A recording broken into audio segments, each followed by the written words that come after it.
Fakes left, now taken off. Gonna run for it. They got it! There it goes! The 6 or the 10 to 5. Oh, the play of the year in the NFL. Welcome back, everyone. This is episode 22 of the Buds Mafia podcast. We got a lot to unpack here. We got the first two games of the Stanley Cup Finals to unpack. Probably the best two games of a final I've ever seen to start a series. Game 3 is tonight. We're filming on a Monday. Obviously, this game will be done when you listen to it, but who cares? We're going to talk about the Canadian Open. I mean, another finish similar to Nick Taylor's 2 years ago. A little bit of UFC talk and a bit more NFL, little housekeeping things there, maybe re-signs, retirement. We'll talk about all that. Before we get into that, Jackson, how was your weekend? I didn't see you this weekend, so what'd you get up to? You went to a concert over the weekend? No. So, Friday, I didn't do much. Went out for dinner with Taylor's parents and her grandparents. Then went over to my parents' house, hung out with my brother. And then Saturday was a bit of a gauntlet. I woke up at like 9, went from Burlington to Pickering, hung out at the casino for a bit. Oh, hello. What a lovely view we have. You like that? But yeah, I went from Burlington to Pickering, got to the casino around 3 o'clock, immediately started betting. Little story time about my brother. He had like $300 or something. Gives a blackjack dealer, or not blackjack, roulette dealer, $100, asked for $5 chips. I was like, all right, whatever. Did not look at the minimum bet. And he put probably $50 worth of $5 chips down on the table, and the dealer was just standing there staring at him. She's like, this is $100 minimum table. So he basically boxed out the entirety of the roulette table, except for one number, and landed on 16 black.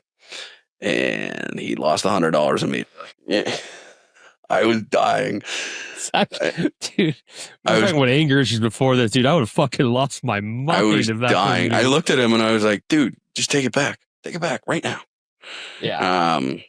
But yeah, so I came out of the casino negative. Did not fare well. Roulette was okay to me, and I really should have called it quits after roulette. Went over to the slots and lost all my money. It was a tough time. Usually what happens, you end the slots and you just dump it all in. But yeah, the concert was good. Saw a band called Clutch and another band called Tyler Brandt and the Shakedown. Good bands. I don't know. I sat beside this 40-year-old trucker because my dad didn't have 3 seats altogether, so it was just me and him. We started talking about metal for a little bit, metal music, and I was talking to. Job. I was like, "That's nice." No, I wasn't talking about steel. But I started talking to him about metal, and then sure enough, I was like, "Oh yeah, my first metal concert was this band called Orbit Culture. It's a band from Sweden." And the guy, he had a beard down to here, and he lifts his beard up, and he's like, "This band?" And it says Orbit Culture. And then I was locked into a 3-hour conversation sitting beside this old trucker. Nice dude, don't get me wrong. Tried to invite me on a metal cruise. I was not going to partake. Metal cruise. But yeah, then probably was at the casino till 2 a.m. Went to bed, woke up, got breakfast in Pickering, drove home, dropped Taylor off at a gender reveal party, and then went straight to the golf course. And we did a little match versus me and Nick versus our buddies Chris and Ben. Chris has been name dropped on the pod quite a bit. And to be honest, it was kind of a boring match. They were one up. They basically went one up, all square, one up, all square for the entirety of the front 9. Then I looked at Nick and I was like, "Okay, I'm going to win this hole, and then we're just going to step on their throats." I was over it. I was losing my mind. Chris was making me very mad. I also did the thing as well where I gave Nick a putt because I was like, it pissed Ryan off. It's going to infuriate Chris.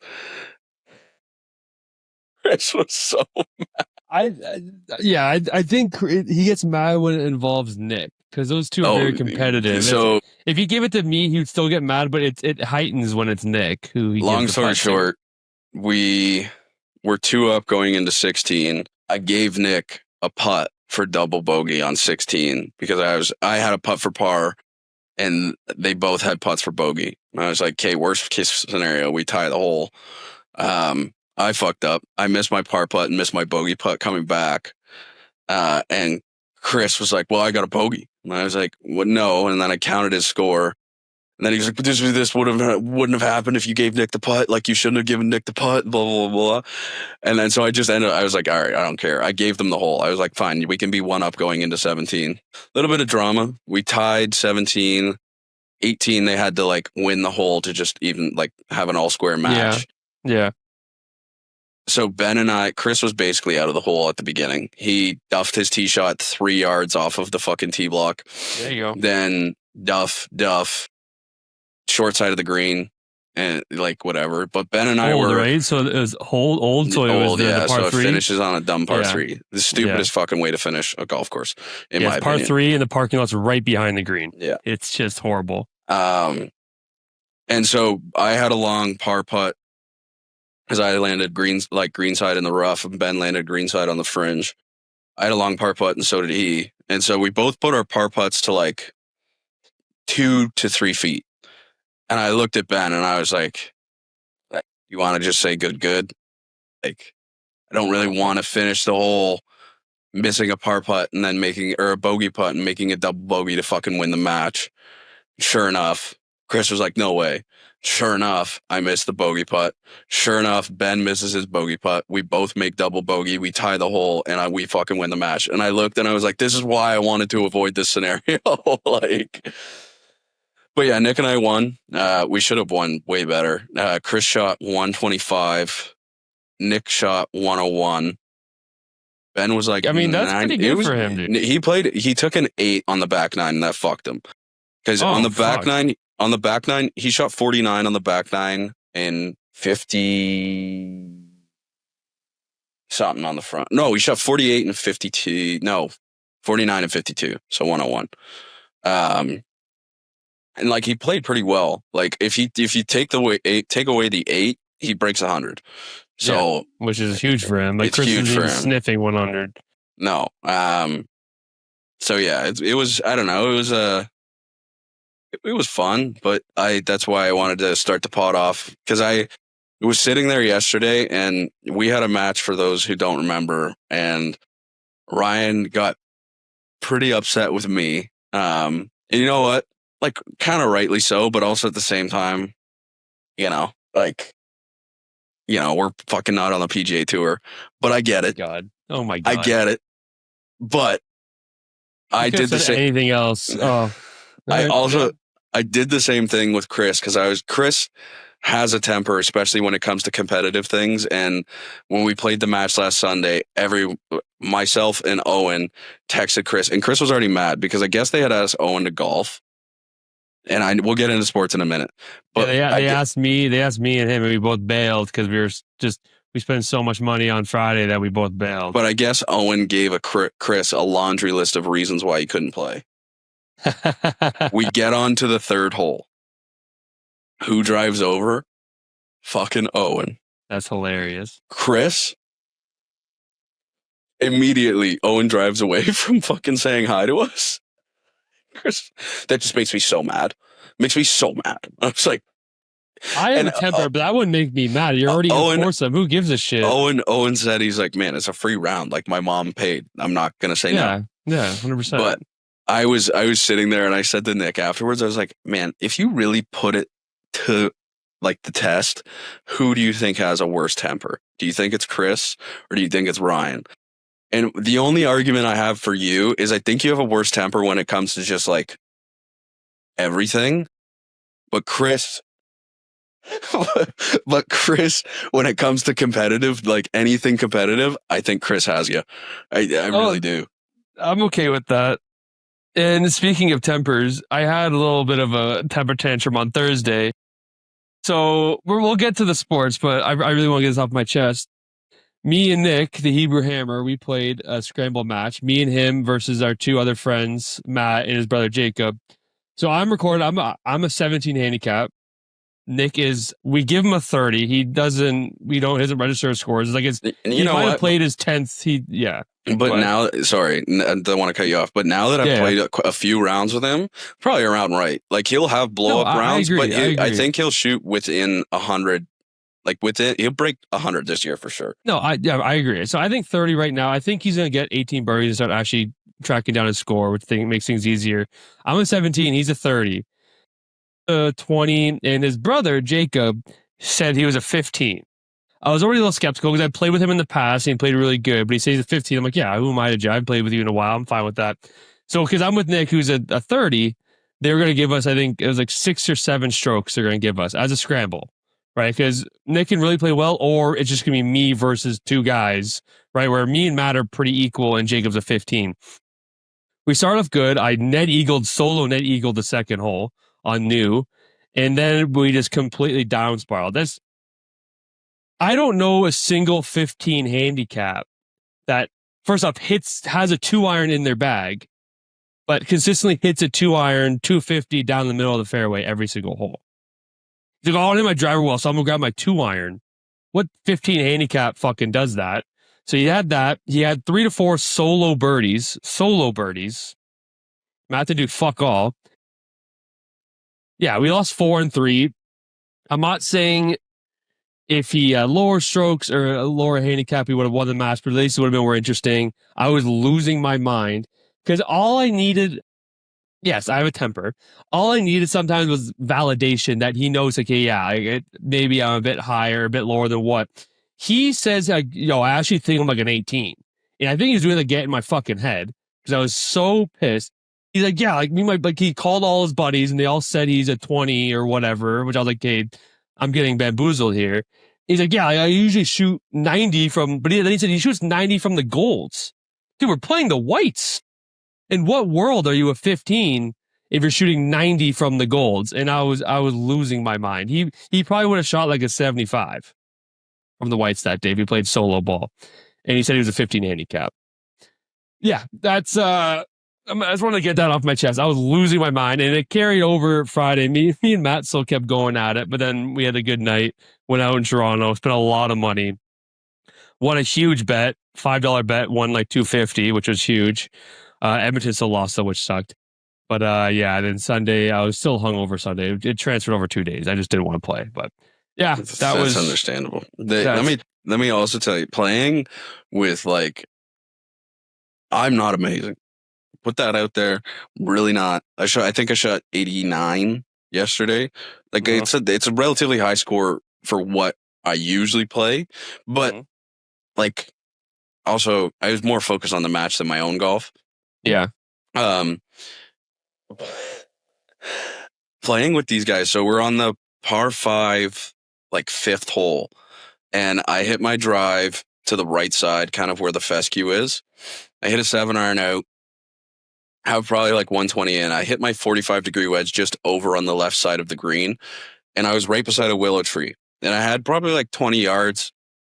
I was like, I'll just chip it up, get a par. Ben and Chris were both absolutely shit on that hole. I was like, well, easy win. I'm fucking 20 yards out, and I look at Chris. And I'm like, hey, you might want to move over a bit. I'm gonna try and flop it up and let it land soft. Chris was like, oh, okay, whatever. So, flop it up. Just bounce straight into the hole for a fucking birdie. And fucking Chris and Ben both are like, that was so cool. And I was like, man, I've never gotten that reaction ever from chipping in when playing with my dad. I just get good job, buddy. It was playing with these guys is so fun. It just makes you feel amazing. Oh yeah. If you hit the green in front of them, they're impressed. But back to my thing. Do you think I got sandbagged? I mean, yeah. If he's playing from the golds and he's consistently shooting a 90, you play from the blues to the whites, your score is going to go down probably. I don't know. If he's hitting a 2-iron 250 down the fairway, I would say his score probably go down. He's probably shooting from the blues mid to low 80s. From the whites, he'd probably break an 80.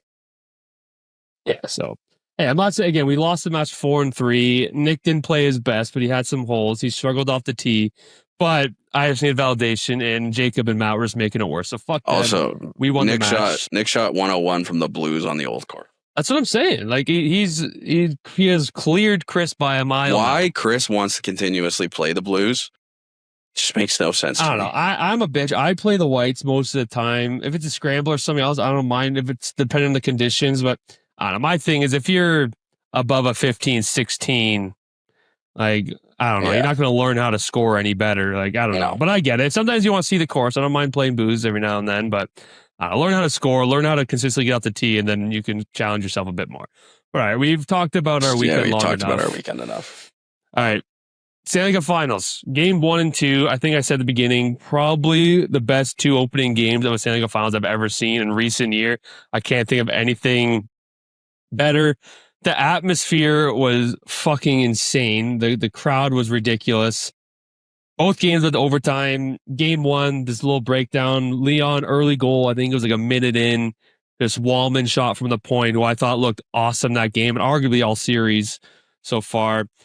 Rebound goal, and then Florida 3 straight. And then, of course, a guy who I hopefully is wearing the blue and white next season had another incident with the goalie, and it was deemed goalie interference. I want to get your take on it because I don't know. Maybe it's my mind going because it's Bennett, but at some point you do have to think about who is doing it. And yeah, like I thought it was wild. I thought it was interesting. Sorry, no, he didn't get a penalty. They challenged the goal. He didn't get a penalty. Sorry, they challenged it. And I thought it was going to come back. It was a quick decision. Like the refs only took like 20, 30 seconds. And my thought was, they said, oh, because Kulak, like he tripped over Kulak into the net. And yeah, in some cases, if the defenseman pushes the forward into your own goalie, that's not going to be goalie interference because the defenseman started that play by doing that. But if he skates backwards and he trips over the defenseman's foot and falls into the goalie, and let's be honest, at this point, you have to assume he's theatricating it a little bit and exaggerating it a little bit. Kulak didn't push him in. He skated backwards. Kulak didn't stick his leg out. He tripped over him and fell into the goalie. I was shocked that it was a no goal. Ryan Whitney agreed that it should have been a goal, which I thought was crazy. I'm biased, but I thought for sure that goal should have been called back. But I think it's tough because like that incident wasn't as clear as like some of the other incidents where he's hit the goalie. But at the same time, I think it was during the intermission. Like you can see he's already kind of leaning backwards. And at first, when it first happened, it was so quick that I thought Kulak tripped him. Like I thought his stick got in between his legs. Like that's what it looked like to me. But then when you rewatch it, and obviously this is where like fans are harder on refs because you can rewatch everything in slow-mo a million times, but like the refs are on ice, have to make a quicker decision. Yeah. But also it is the Stanley Cup Finals. Like, you can take your time. They reviewed it, so they doubled down and they still went with it. That's why I thought it was crazy. I thought it should have been called back for sure. I was so convinced, but fuck. Like Steve Dangle made a good point. He's like, do you really want that guy? And like, obviously I think like I want him, but he's like, do you really want that guy on your team? Like, yeah, he's going to sacrifice. And like fucking Tkachuk went up to him in the box. I think it was... That was game 2. Game 2. Tkachuk went up to him in the box. Because he ran into the goalie again. Yeah, he ran into the goalie again, and Tkachuk was giving him his flowers and fucking like patting him on the shoulder. It's like, do you really want that guy on your team? And I was trying to think about it the other day to bring up on the podcast. I was like, I don't know. Like, for as much as I kind of want the Leafs to have some fire under them and be willing to do stuff like that, I also don't love that kind of play. Yeah, I disagree. I love it. I don't like when I'm on this side of it, but the numbers don't lie, and they're in the third cup final for a reason. I think Kelly Rudley has said every intermission that this stuff happens, he's like, hey, trust me, it's dirty and it's going to get called every now and then, but it's a game within the game. He's like, I'm going to get reamed for saying it, but he's also not the only guy who does it too. Guys go after each other, like the Bouchard thing. You don't think he knew that Rupe Hintz's foot was fractured and he's going to whack that again? Like, it's greasy and you got to do it. And no, I'll still take him in a heartbeat. I'm fine with it. It's just, at times it's just when you're on the other side of it. It's like, hey, to me that's a penalty, but if he's getting away with it, fuck yeah, I want him on my team. But obviously in Toronto, you'd get a bit more of a spotlight. And who knows? But I don't know. Yeah. I thought so far Taylor's brother has been unbelievably into this cup final. And it's also unbelievable. won't stop talking to me about basketball and everything as well. And he just got a fresh haircut. Shout out Parker. And shout out. I looked at him and I was like, man, this new haircut has changed you. You're talking to me about sports. We're loving it. But no, he's been so into it. And we watched the start of the second game at Taylor's parents' place when Florida scored. Like you would have thought his best friend just got shot. I was like, God damn. I was like, man, this is the beginning of agony of a sports fan of just like, which like, don't get me wrong. He's always loved sports, loves watching the Leafs and everything. And like, he's so into it because Edmonton's like Canadian team, just like everyone else is, like you am, like I am. Sorry, like you are. But like, yeah, the second game was tough. Yeah. And again, just Edmonton, they came back in game one. Leon, overtime winner. I thought Wallman looked great. Even though Skinner let in 3 goals, I actually think he looked great too. He made, when they're up 3-1, he made the big saves they need to make. I thought they looked great. McDavid and Leon had their points, but in game one, I did think Florida was all over them. Like you could tell it's against the gamemanship, like constant little whacks, interference called and stuff. But Leon looks healthy. I think that was the X factor going from last year. He definitely looks healthy and looks better. But game two was an unbelievable game as well. I was able to only watch it in spurts. I couldn't watch the whole thing. I kind of, we're just going from bar to bar, and I was trying my best to watch it. Obviously, we watched the McDavid assist live, which arguably is one of the best plays in the playoffs I've ever seen. And you go slow motion, obviously disgusting. He jukes out the best defensive center in the game.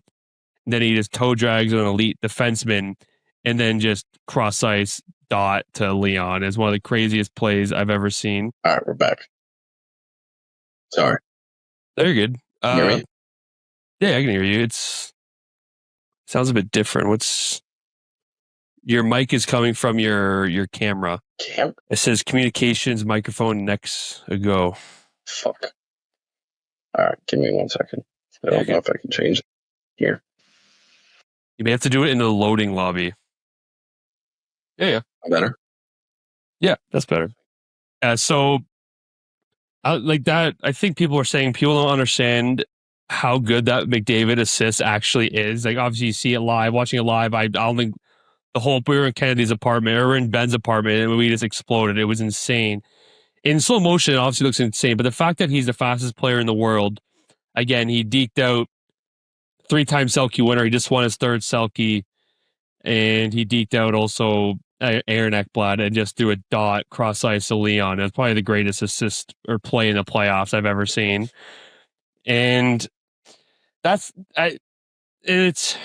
was a tough one. I thought they were going to clean it up. And when Perry scored that late minute goal with, again, Corey Perry's looked awesome too, I thought there's no way they're going to fuck this up in overtime. And then just fucking the rat himself, the rats of all rats. He has looked phenomenal. It's crazy how Florida traded only a 2nd round pick. Yeah, it's insane. For this guy who I think he's almost a point a game in the playoffs for them right now. He's playing unbelievable.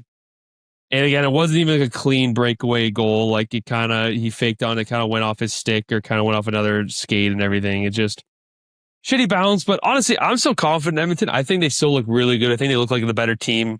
I think last year, if Florida had a lead, Edmonton was not getting that lead back, at least in the first half of the series.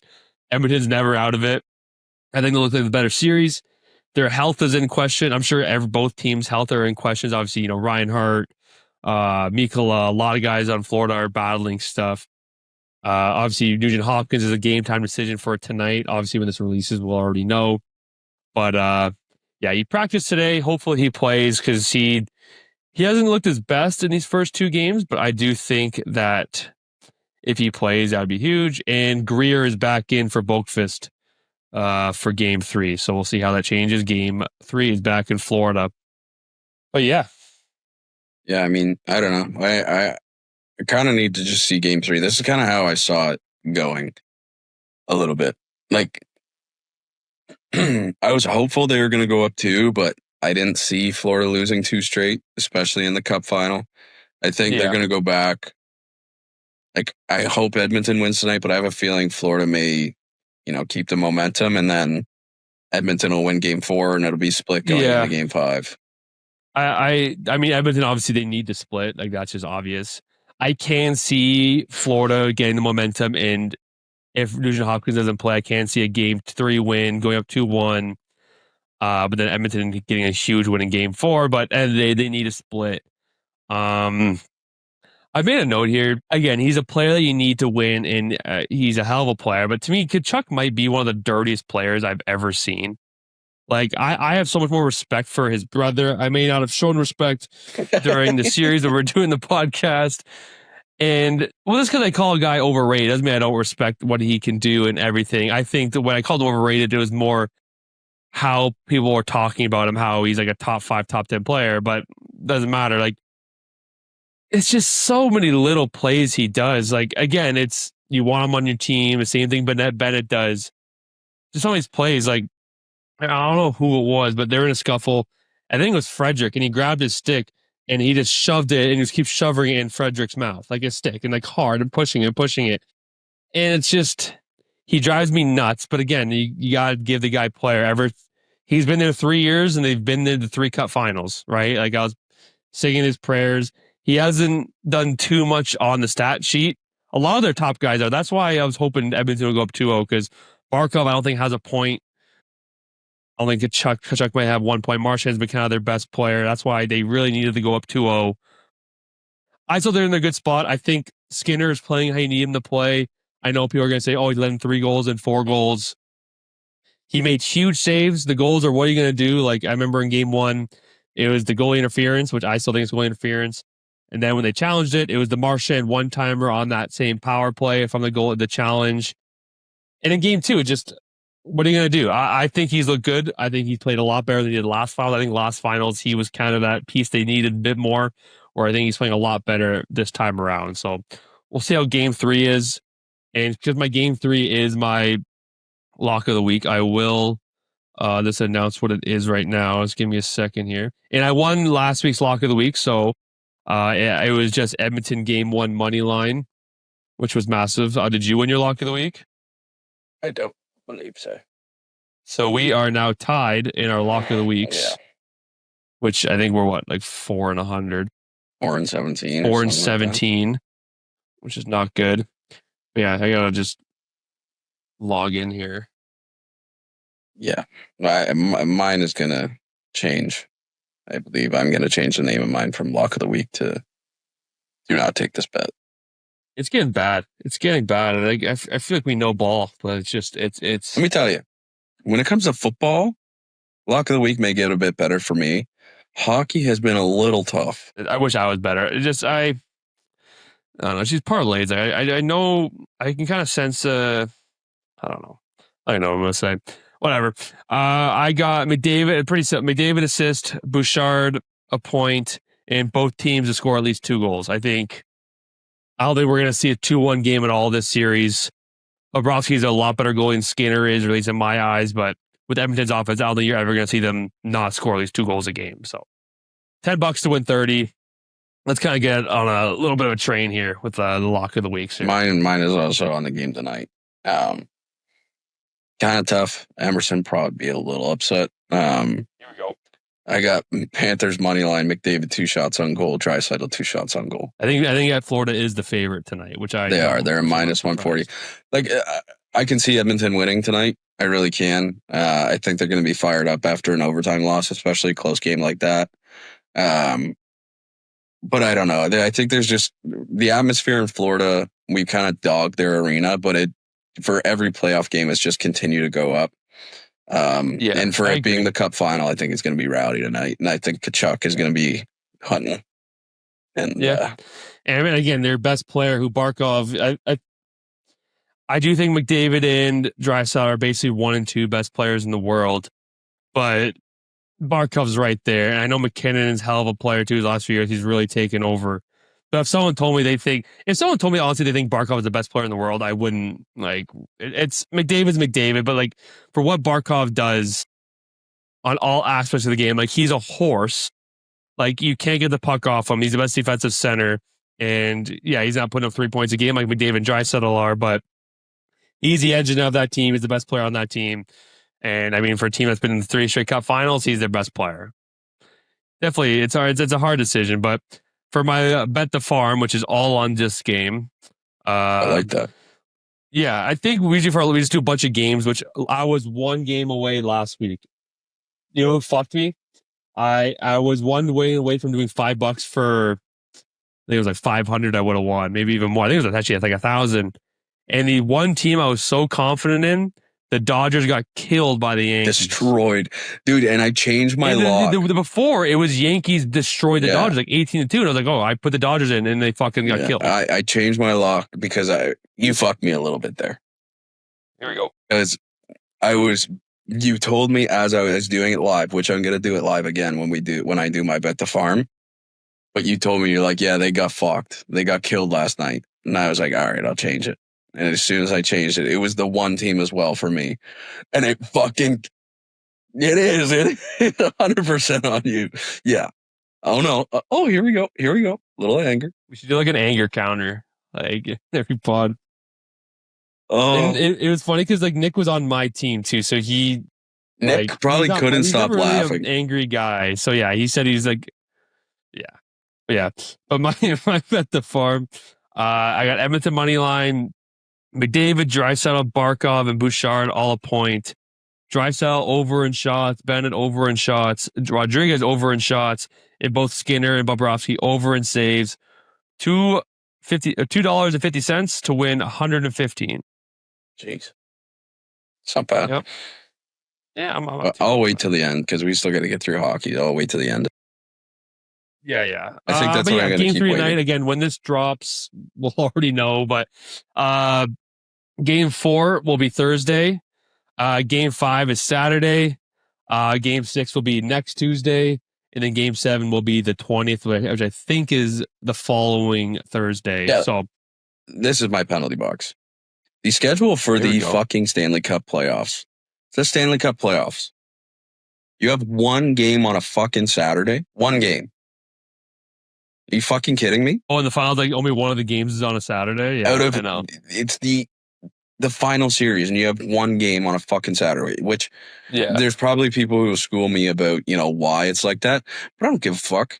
Just because the Pacers and the Thunder are playing right now. Okay. I hit my fucking camera, and I'm not going to change it because I fucked it up last time, but that got me angry. It's like, fuck, man. Like, are you kidding?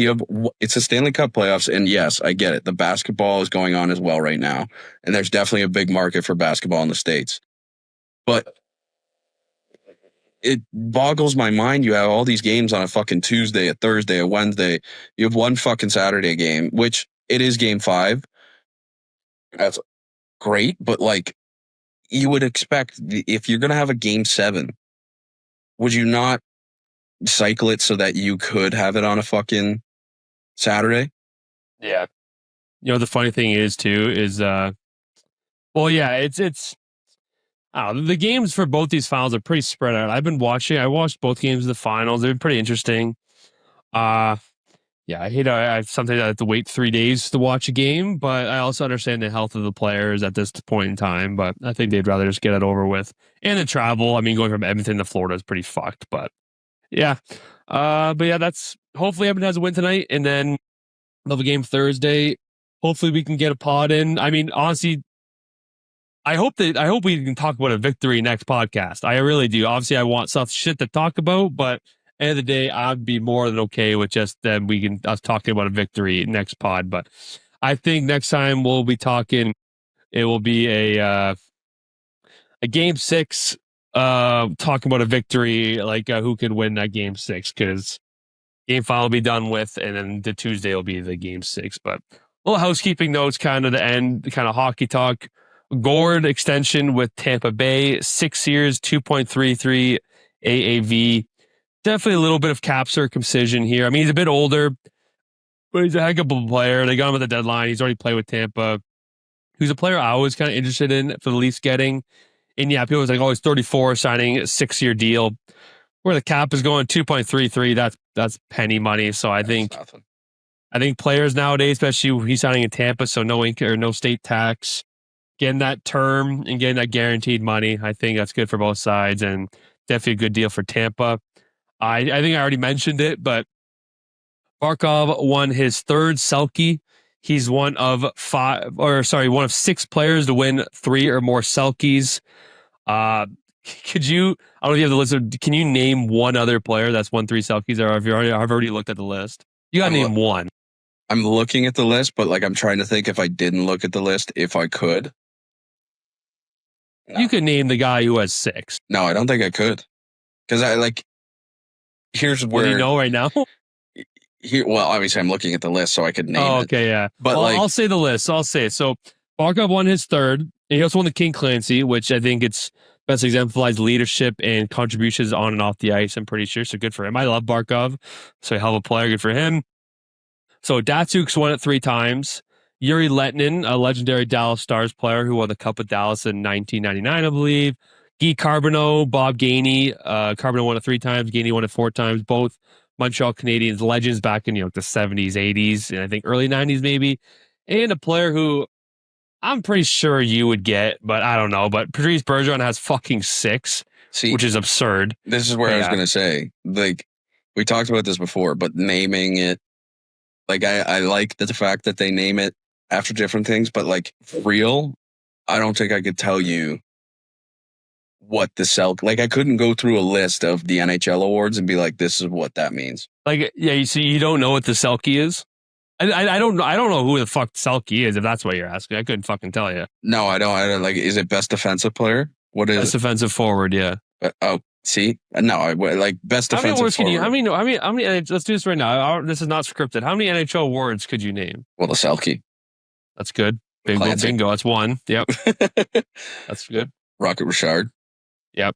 Most goals. Might be it. Okay. Well, there's the Vezina, the goalie.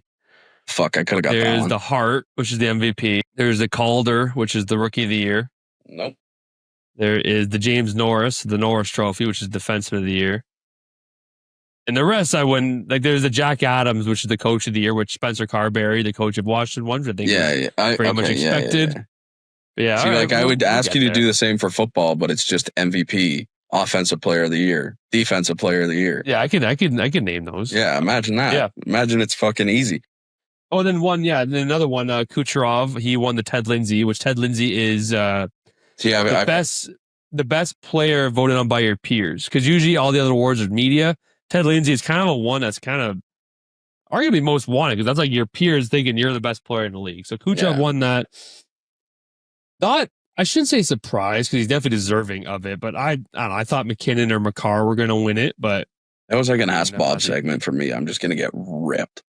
But dude, those segments are killing me. Yeah, they're hilarious. But for me, that was the same thing for you. Yeah, well, I mean, kind of shitty when it comes to hockey. I'm just we can do the same thing. You can do it for hockey, you do it for football. I think that'd be fun. Yeah, but you know ball at least a little. I know ball, but you could try your best. Maybe I'd come out on top. Yeah, you probably will. You know football better than I know hockey. That's for sure.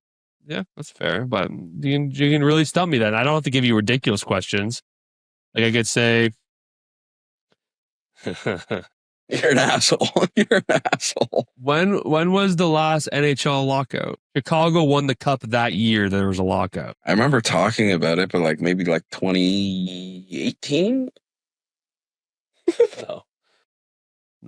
2013. Fuck you. It wasn't a full lockout. We continued it half a season. All right. Yeah. Think of it in 2013. That's when Toronto played Boston in that famous Game 7 collapse. And that's the only reason why Toronto made the playoffs, because back when we were younger, Toronto would have the best first half of the seasons and then always crumble. So that's how we actually made the playoffs that year. But I do like that. I may have to start quizzing you a bit more often. Some other notes. Yeah, go ahead. Yep. Let's just go on like you didn't just fuck me. Yeah. Yeah. You can ask me about ball too. It's not going to be fun. You could ask me about golf. I've only gone to golf more recently. I feel like you know quite a bit more about golf, but we can figure that out. All right. Dan Muse, the new Penguins head coach. He's won a USHL championship. He was assistant at Nashville for 3 years and 2 years in New York. I've never heard of him, but I'm sure Dubas did his due diligence, and I'm sure Crosby was kind of in the mix with this as well. I think at this point in his career, they definitely ask him what he thinks. And, even though he's denied it in the past, I definitely think this age and kind of what he wants the rest of his career, I definitely think he's kept in the loop. This one kind of caught me off guard. Marco Sturm is the new Bruins head coach. He played for the Bruins for 5 years during their worst years. Kind of like the mid to early 2010s, basically, before their kind of cup runs in 2011. He was assistant coach in LA for 4 years, and then he actually went down to the AHL to coach their minor league team, the Ontario Reigns. I don't know what the fuck it is. I don't even know. Apparently, Ontario is a city in California. I've never heard of it. He coached them for 3 years, and he's a new Bruins head coach. Not a lot of candidates out there anymore, with obviously with Quenneville getting hired, Laviolette getting hired, the Denver head coach, forget his name, going back to Denver. So, yeah, I guess they will kind of want to try something new. Pierre DeBoer, I want to talk more about the Pierre DeBoer fired. And I thought this was kind of wild. I understand, yeah, I think players, it was known that they weren't happy with the Ottinger pulling and maybe his comments afterwards and kind of the way he was pulled. He's been there for 3 years and he's had 3 conference finals with Dallas. I understand the biggest thing is going to the finals, but yeah, in Toronto, I'm wishing it. I wish Toronto would have that record. Like, honestly, at this point, I think if it didn't go down the way it went down with Ottinger, even the way he was pulled, it was kind of like he almost let Ottinger get back in the net and then yell at him back to say, get off, basically. He didn't handle it very well. Instead of, hey, man, you got 2 goals, 2 shots. We need some energy. I'm pulling you. Not saying that you wouldn't start the second, which I was confident he was going to start that second period. Ottinger back in game 5, I believe. Yeah. Because they're up there. They scored 3-1. I thought they had momentum. Put your franchise goalie back in. But it was the way he handled it. And I think even the presser, I think DeBoer said he struggled. Or he said some comments that maybe weren't the best. And yeah, I guess management has had enough and they want to try something new. There's not really a lot of coaches in the market right now that I know of. Maybe they're going to try and look within. Sometimes that's what a lot of coaches did. That's what Edmonton did. Christian Albuck was already part of the organization, so we'll see. Were you shocked when he was fired? Yeah, I was a little shocked. It didn't make sense to me. Yeah. I heard this. So Igor Larionov is one of the more storied Russian players in NHL history. He was one of the first Russian players in the late 80s, early 90s to come to the NHL after the Cold War. So he coaches SKA St. Petersburg in the KHL. And apparently he says he's going to call Montreal and he wants Ivan Demidov back for 1 more year. Which, sorry, pal. They already signed a 3-year deal. In KHL, it's a bit different. They can just terminate contracts. I don't even know if Montreal will answer the phone. At that case, he's going to light it up next year. I just thought that was interesting. Igor is just like, yeah, I'm going to give him a call. Hopefully we'll get him back. I'm like, you're not getting fuck all. Nice try, buddy. I thought that was hilarious when I heard that. Ken Hughes might not even fucking answer the phone. No, I wouldn't. But yeah. And then this. I heard this the other day. I heard that Florida may be kicking tires and may be ready to sign Mitch Marner, which I hope and don't hope. I hope for the sense of the berating and hatred this fucking guy will get if he signs with Florida. It'd basically be Detroit. It'd basically be Durant going to Golden State. That's the equivalence of it if you're kind of a hockey casual. It's crazy. A team that's beaten you out twice, the best team in the league for the past 3 seasons, or one of the best 3 seasons. I also, in the sense of hoping it happens, is for how he crumbles in the playoffs. We may actually have a chance of beating Florida in the playoffs, so they're going to overpay him. I just can't see Florida wanting him. He's not their style of player. I think that'd be shocked, but I don't know. I saw those reports really early on, and I didn't want to bring it up because I didn't want to get you fired up. I just can't see that the Florida, the team that they are right now, how they play, how he fits in. You know what? I hope it happens So I can be I hope it happens too. It'll be so hilarious. I can be the first one to text you just to get your response. That's fine. It's fine. You're the most relaxed, angry person I've ever met. I think that'd be crazy. You would lose your mind. I would lose it. You lose your mind. I'd lose it a little bit. Oh. Again, I also don't want him back. It's not that he didn't sign with us, he signed with them. It's the fact that it's Florida. It's basically Durant going to Golden State when he left Oklahoma. I think that's the equivalence of it. Yeah, or it'd be like him going to fucking Boston. When Boston was good. That'd be fucking crazy. Go wherever you want, pal. Fuck off.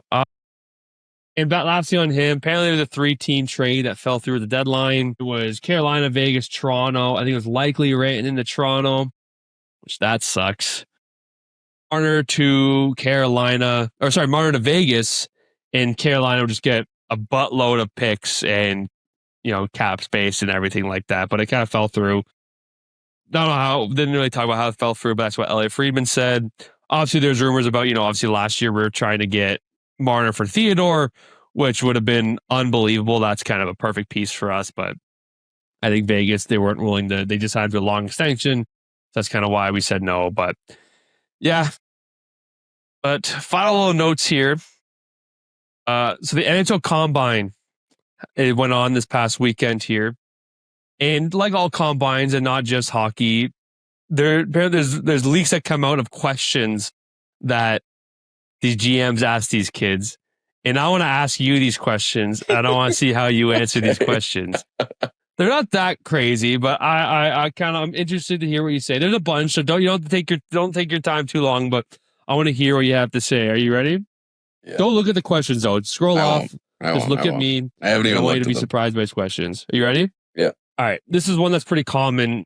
What animal do you compare yourself to as a hockey player? I know you're not a hockey player. Maybe compare yourself to as a football player when you used to play. I get slaughtered if I say anything. In your prime. In my prime as a football player, I don't know, the first thing that came to my mind was a bear, but like the type of bear is very important there. Like, are we talking a black bear that digs through garbage, or are we talking a grizzly bear that'll eat your face off, I think I'm going to say in my prime I was maybe a grizzly, but now I'm probably just chilling black bear. Just no biggie. Or like a a panda bear, just dumb as fuck, falling off shit. That's more for you. Sure. Yeah. I fall quite a bit. Yeah. You okay. take stumbles. Yeah. I stumble over some words too. Here we go.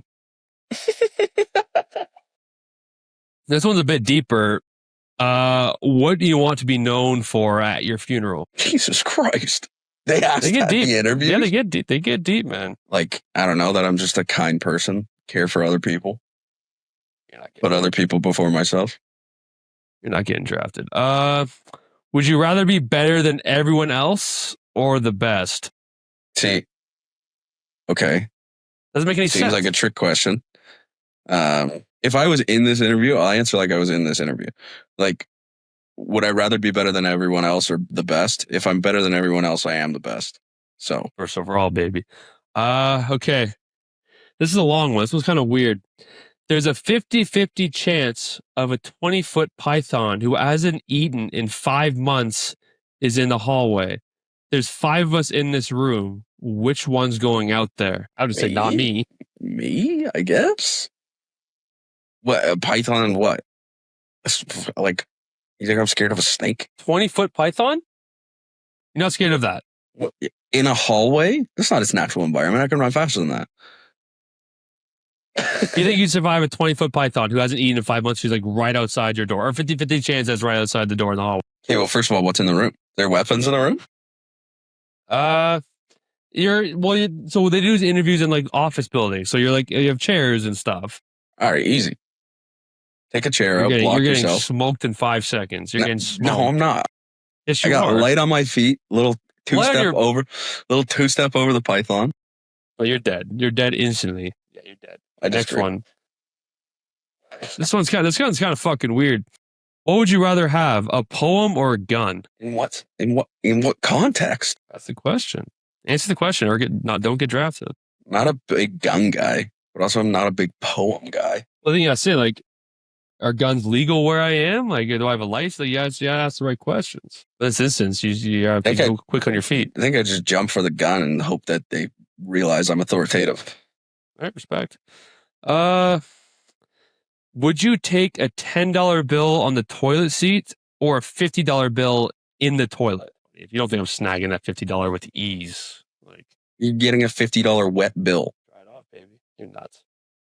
I don't care if there's poop in there, diarrhea, blood, a baby. You're also getting just that a disgusting $50 bill. human being. Yeah, that's fine. Last one.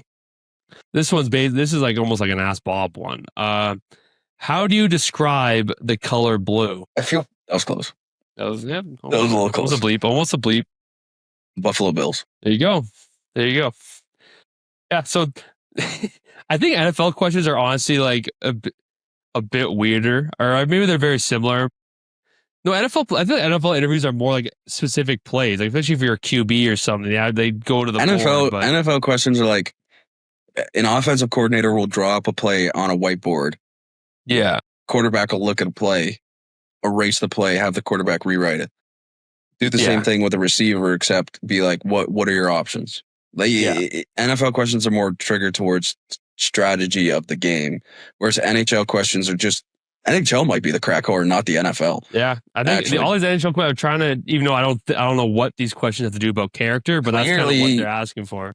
Clearly, there is someone who created a data set that said if you ask these questions, these players answer the specific type of way, here's the type of personality you're getting. Which someone will take my answers, and make it seem like I'm an absolute psychopath, which I probably am. Yeah, you are. But yeah, that's wild. All right, you ready to head to the NFL here? Not a ton. I mean, there's definitely some signings and some releases. Great career for Frank Ragnow, offensive lineman for the Lions. Huge career. He's an amazing player. Again, I think we've said this before, but offensive line are just guys you want on your team, especially, boys are in the trenches all the time. They really get no limelight. I think statistically once a year, one of them will get a touchdown on a trick play, but really don't get a ton of limelight. The only people who really like them are, linemen, or just absolute ball knowers. But no, amazing career. I think kind of embodies what that Lions locker room is about. Their whole O-line kind of embodies the city of Detroit. So no, congrats on a great career. You know what? And I think we have a quick apology to Joy Taylor. She just knew the future was coming. Aaron Rodgers officially a Steeler. Also, I didn't know Aaron Rodgers was married. Was wearing a wedding ring in that photo when he was signing the deal. Something about this just screams horrible to me. I just don't get it. The Steelers now have Mason Rudolph, Aaron Rodgers, and I can't remember who the other guy is, which is exactly why it screams horrible to me. Like, their quarterback room is god-awful.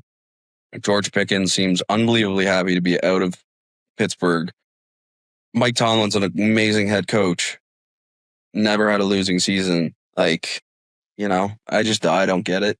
Maybe he can go to Pittsburgh and revamp his career. I doubt it. TJ Watt still kind of really wants to get the contract done. Obviously, he should be paid. I don't love the signing for them, but they kind of shot themselves in the foot. You got rid of Justin Fields, traded away Kenny Pickett a while ago. Maybe they're just saving their time and hoping to go all in for Arch Manning next year. I don't get it. He's a Band-Aid for this team. And I don't think it's a Band-Aid brand Band-Aid. I really don't get it. But, good for him. He's going to go out there and play with DK Metcalf, which is good. Like, DK Metcalf, deep ball threat. Aaron Rodgers can still throw a deep ball. I don't know. I don't love it, but whatever. It's the Steelers. Rashad Bateman, Baltimore receiver. I like this extension. He's a good receiver. I wouldn't say he's great yet. I think he has the ability to be great. But I think it's kind of tough to. I think in the NFL, this is kind of what you would consider like a bridge deal. Right. Okay. 3 years, 36 million. I haven't seen the guaranteed money. Dude, I'm gonna have a coughing. Damn, I can feel it. My eyes are watering.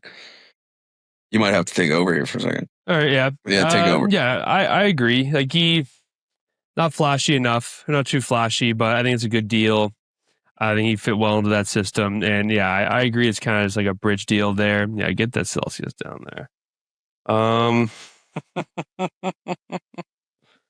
What else? Anthony Richardson is the missed minicamp after suffering a shoulder injury. Who gives a fuck about the Colts? It's the fucking shittiest quarterback competition in the NFL. Daniel Jones and Anthony Richardson duking it out. Unbelievable. I like this question that you have for me. Would I trade a second-round pick for Trey Hendrickson? If you're the Bills, I saw this. I was on Twitter, and they said, like, should the Bills go after Trey Henderson? It's like, would you give up a second for him? So the context for the question is more or less, do the Bengals fuck themselves and ask for too much for Trey Hendrickson? And because I think we talked about it before, and the asking price for him was like a first-round pick this year, first-round pick next year, plus players in return, which Trey Hendrickson is good. We've talked ad nauseum about how he is a keystone for that defense. Yeah. But the asking price is way too high. Yeah. And so the context is, do the Bengals fuck themselves out of getting a good trade, and would they be willing to trade Trey Hendrickson for a second rounder? I don't think it would be like straight up Trey Hendrickson for a second rounder, but I could see a world where the Bengals have now gone to the fact like he would be willing to miss games if they don't get this contract done. And the fact that they just shelled out, they have Joe Burrow's contract, they have T. Higgins now, they have Jamar Chase. Like, they're not going to be able to pay the amount of money that he is going to want. I could see the Bills doing it. Do I think it makes a ton of sense for the Bills with the amount of defensive players they like drafted this year, plus signing Joey Bosa? I don't think it makes a ton of sense. I would love it. I think it'd be great. I think he'd fit right in. In a world, I could see it. But it would have to be like the Bengals have now fucked themselves at the beginning of the season. And like, I don't think I can slander the Bengals any harder. The organization is just so offensive minded and unbelievable when it comes to making defensive decisions that it's just like, I don't get it. I just don't get it. It doesn't make sense. I could see them trading him. Like, I really don't. For Trey Hendrickson's sake, I want to see him re-sign with Cincinnati because I think he likes it in Cincinnati and it's a good team. Yeah. And if you have a good offense and they're able to build up the defense, but at the same time, it's like, man, I want him to be able to win football games and play and get paid. And they're just not going to be willing to do it unless you catch 8 touchdowns a year and you're Jamar Chase who wins the Triple Crown, or not 8 touchdowns. Jamar Chase obviously had a lot more than that, but you win the Triple Crown or you get touchdowns or you throw the ball, you're not getting paid. Nick Chubb is expected to sign with Houston. This does not make a ton of sense to me. I was shocked. I thought because he's not getting much of a role because of how much of an impact like Joe Mixon and how much he ran the ball last year. Maybe that's what he wants. Maybe he doesn't want a full workload at the moment. He says he's fully healthy, but I don't know. Maybe he wants a little less touches and maybe just get his feet wet again. I think that's probably it. But like, I don't know. Like, currently, they say it's not a problem, but CJ Stroud's missing some time with shoulder soreness. Like I expect Houston to be good. I don't think it adds a ton of value to their team other than letting Joe Mixon rest a little bit. Like, they had a good, I can't remember his name. They had a good second back last year as well. Maybe they just want someone because Joe Mixon's a bit more of like a slashing, like kind of making cuts agility. And I'm not saying that Nick Chubb isn't, but Nick Chubb runs downhill, and maybe they want someone who is going to run downhill a little bit more, especially when you get into those like 2nd and 5, 2nd and 5, 3rd and 2, you want to run the ball instead of throwing, kind of like that. So I don't know. Doesn't make a ton of sense to me, but And then last but not least, Jair Alexander. I have no idea where he's going to land. perfect world, he'd go to Buffalo. In a perfect world, every single player who I want, other than Stephon Diggs, would go to Buffalo. I saw people were you saying, shocked by this? I was shocked. I think Green Bay kind of realized that it's time to go and move on. Baltimore makes sense to me. Baltimore is a team that's going to compete. They've lost a lot of players over the last few years in their secondary to injury. They have younger guys in there. Kyle Hamilton's amazing. Kind of came into his own last year. They have a lot of corners. Marlon Humphrey. If you put him and Marlon Humphrey on the same defense, it's pretty, Baltimore is going to be pretty tough to fucking beat. Baltimore makes, I really only think he's going to go to a contending team though.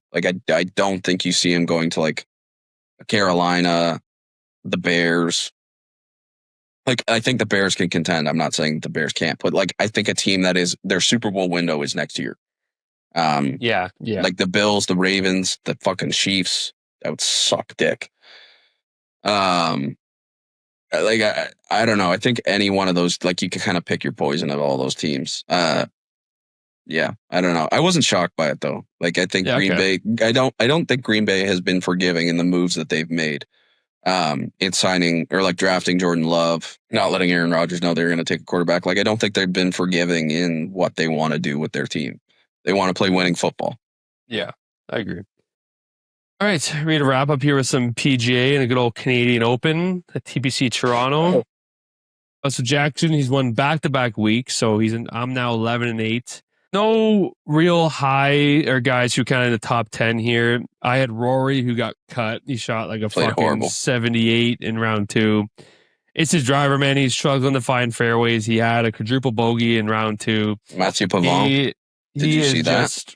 Sorry? Matthew Pavon took a 12. Dude, I didn't see. I watched it on and off. I watched all of it on Sunday, which was awesome. But I didn't see Matthew Vaughn actually his shots. I just saw an app kind of tracer of all the shots were going, and it was fucking hilarious. But yeah, that was tough. I had Alberg, who had one of his better showings of the season. He tied for 13th. Just a solid day or solid weekend. McIntyre, he had 2 500 rounds. There's a second round of 2 over, kind of fucked him. Corey Connors, Mr. Steady, just a solid top 30 round. And Lowry, who I thought he was going to run away with it. He was I think he started eagle, birdie, birdie, birdie, or something like that. And he was hot, and then he kind of slipped off. And Nick Taylor, very good showing for him, tied for 13th as well. But you won that. Great ending. Sam Burns just shot 62, absolutely tore up the course on Sunday. Had a huge birdie putt on 18. Then Fox, who I think was he the clubhouse leader going into Sunday? I believe so, yeah. Or at least one or two, him and Menacero? Yeah. Yeah, there is one of them two. And Fox, he struggled in the front 9, was better in the back 9. And he just struggled to score. And then 18 kind of, even though I thought he was going to go for it, laid up, hit a wedge to 10, 15 feet. And he drilled the putt. It was awesome. And then 4 playoff holes between Burns and Fox. Burns had the best opportunity in the first playoff hole. Hit it every single time besides Fox's winning hole. They laid up every single time on 18th, right before the water, to kind of have a 190 yard shot. And Burns' first playoff hole hit it to 5 feet or 5 to 7 feet uphill. And I think he just completely pushed it or something, and he missed the hole. And then, they just getting par after par after par. And then, their drives are perfect every single time. I think Fox missed the fairway maybe once. And then Burns just couldn't get this putter dialed, even though he's arguably one of the better putters in the entire PGA. His putter is insane. And then 18, Fox hit, I think it was a 5-wood or maybe a 3-wood to 7 feet. Missed the eagle putt, birdie cleanup. Second win in his last 6 starts, I'm pretty sure, for him. And it was a hell of a Canadian Open. A lot of fun to watch. I don't know how much you watched of it on Sunday. I didn't watch a ton of it. Yeah. I wanted to watch it, but I don't know. I wasn't as interested in it. I kind of, I saw the Canadian players trending out of it, and I never want to see an American win the. Yeah, it was fun to watch. US Open Pokemon, and this could be the first round or first major we've seen in a long time, or at least tournament where the winner could arguably be over par. Or it looks ridiculous. I don't know if you're seeing like Ben Griffin on TikTok or James Nicklaus on TikTok, where it's like, if you're in that rough, you have to just wedge it out. There's nothing else you can do. I think if you played at the Canadian Open, sorry? I think if you played at the Canadian Open, it was a good kind of warm up because the rough was thick. It was really thick, yeah. The rough is 5 inches thick, and the greens are reading at like a 15, 14.9 or something. 14.9 on the stim meter. Fucking insane. And it's just, I mean, if you can't find a fairway, there's that famous par 3 that's like 290 yards. But there are some holes that are like 312, 330. They have some short par 4s. But if you miss a fucking fairway, you're toast. And I think they made the bunkers a little more forgiving. I think in the past, I don't know what they do to them, but like if you hit on the upslope or in downslope, it just sticks there, where I think they shallowed them out more. So no matter what, your ball will go down to the middle, which is kind of what you want, right? You want kind of a cleaner shot. Or at least if you're in a fairway bunker, right? Gotta go down the middle, hit a cleaner shot. But yeah, I don't know who was the first pick. I think you do, because I think I chose Rory for Canadian Open, which sucks. I think there's only one favorite, and I think there's one guy who's gonna shoot under par at Oakmont. It's Scotty Scheffler. Our bet's looking good. Our cash out's actually increasing every day. Because we had Rahm top 10 PGA, which he almost blew. Rory top 10 the Masters, which obviously you won, and we got DeChambeau top 10 at the US Open. It was like $5 win like 88 or 90 or something like that. So I'm confident. I think Bryson played Oakmont on his channel yesterday. And obviously, he's just talking about the rough and everything like that. But yeah, you ready to get this thing going? Yeah, give me Scotty. I'm fucking pumped to watch this US Open though. Scotty. I want to see guys fucking struggle. Well, I think I know who your first pick is. I said it's Scotty. Give me Scotty. Like, no matter what, I don't care how bad he's playing. Like, I cannot let you have Scotty and Rory. I even though he's playing horrible, he cannot find the right driver that's right for him. I think he's been struggling with it. But I'm not going against him. I'm going Rory. You mean Bryson? Yeah. Yep. This now the things get interesting because I don't really know. Obviously, there's top guys like Xander, Rahm and all that. Give me Rahm. Corey Connors. You're such a loser. I'm sorry. Just Mr. Consistency all year. Yeah, for sure. I'll go Xander to finish it off. Yeah, I don't know. It's in these top guys who maybe haven't had the best season in their eyes. Like it's so hard to like pick anyone else. I truly was thinking of like a Ben Griffin because he is playing very well, but I don't know. If Xander or Rory's on major championships are different. Yeah, that's the thing, right? I don't remember how. I don't know what Ben did at the PGA. If he's even in the PGA, I don't think he was at the Masters, so I don't know. But yeah. 2 quick notes here before we kind of wrap up. I said Max Homa. I said, what is happening? I love Max Homa to death. And he was in, I don't know if you saw highlights of they call it the longest day on earth. It's the last USA Open qualifier, 36 holes. They're basically fighting for one spot, like 100 golfers. And it was Cam Young, Ricky Fowler, Max Homa. I think there's one other guy who were in like a 4-man playoff. And just Homa I think he 2-putted one of the holes that would want it. And he 2-putted. He needed a birdie on 18 to get to be the winner and qualify. And I think he had 5 feet and he 2-putted. And then went to the playoff. So yeah. So he seemed like he was finding his game again. At the Masters, I think he had at one point he was top 10. I don't know if he finished in top 10, but yeah, I don't know what's going on with him. Yeah, you're right. But yeah, we'll see what happens with him. Quick note again, Angel Cabrera. I think we talked about him for the Masters. He's the guy who went to prison. He's a Masters champion. He is absolutely lighting up the senior tour. Did you hear about a stat about albatrosses? The same. He has 3 albatrosses this year. No biggie. That's ridiculous. That's ridiculous. But yeah, I wanted to say that. Really he was a really good golfer. He's a bad person. Bad guy. Maybe he's changed, but I doubt it. I wrote down the UFC, but it kind of went as expected. Rob's just a different animal, man, and he's he's better than these other wrestlers. More entertaining to watch. He's not just a guy who kind of lays on you and kind of sits there. He's still hitting you. He's still fucking making you pay. It was definitely a more interesting fight to watch. And yeah, I agree. I think at the beginning, Sugar actually looked better. His takedown defense was really, really good.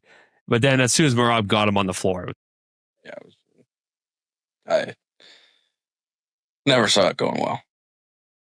I did. I think he was even more of a favorite than he was last time. Yeah, man. I don't really have much else to say here. Do you got any other regarding notes? I'll give you my lock or my bet the farm right now. Yeah, here we go. All right, we'll hedge a little bit. I'll take the Oilers money line.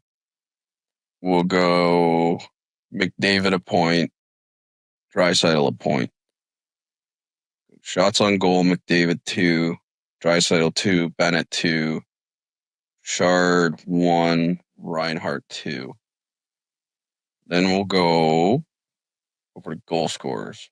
Draisaitl anytime, and Marchand or Reinhart. Score? Yeah. I mean, Marchand's hot. I mean, Reinhart's a better goal scorer, but Marchand's hot. Marchand. And then let's do some saves. Skinner, over 26.5 or under 26.5? I said the over for mine. Take the over. Bobrovsky. Bobrovsky, same thing. Sorry, something happened at work.